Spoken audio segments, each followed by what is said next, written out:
Hi friends, आज हम discuss करेंगे जियो फाइनेंस सर्विसेज स्टॉक के ऊपर। दोस्तों ये स्टॉक सिर्फ आज जो मैं डिस्कस कर रहा हूँ वो एक ट्रेडिंग पर्पस के लिए। इसमें कोई भी मेरा रिकमेंडेशन नहीं है अपने फाइनेंशियल एडवाइज़र से और अपनी एनालिसिस मैच करके फिर ही ट्रेड करना। दोस्तों इसके अंदर कुछ ऐसा शॉर्ट टर्म बन रहा है और पिछले कई टाइम से देखो ना तो जियो फाइनेंस एक रिपीटेड मूव कर रहा है। वो जब भी वो रेजिस्टेंस ब्रेकआउट करता है उसके बाद एक रिपीटेड मूव आता है।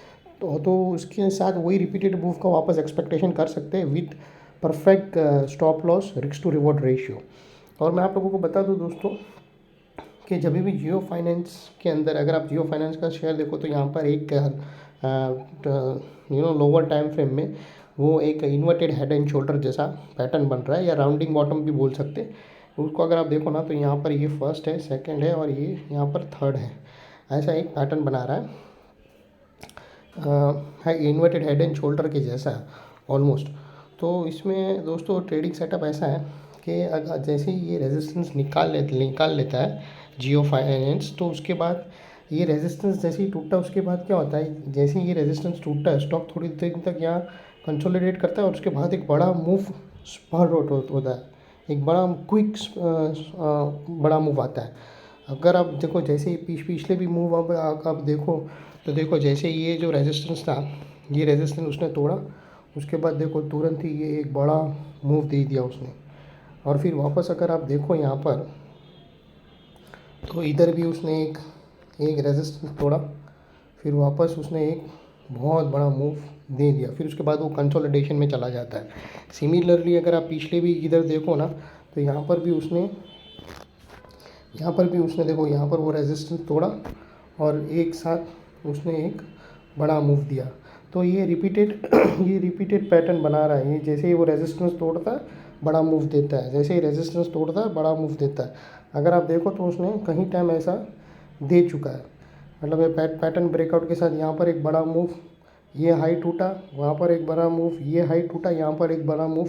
तो पॉसिबिलिटी है कि यहाँ पर भी अगर पैटर्न टूटता है तो उसके बाद एक बड़ी बाइंग आती है। ये मतलब ये स्टॉक एक सिमिलर पैटर्न, हर एक स्टॉक की एक पैटर्न होता है, वो उसी को ही बार बार फॉलो करता है अनलेस एंड अनटिल एक लोअर स्विंग ब्रेक नहीं हो।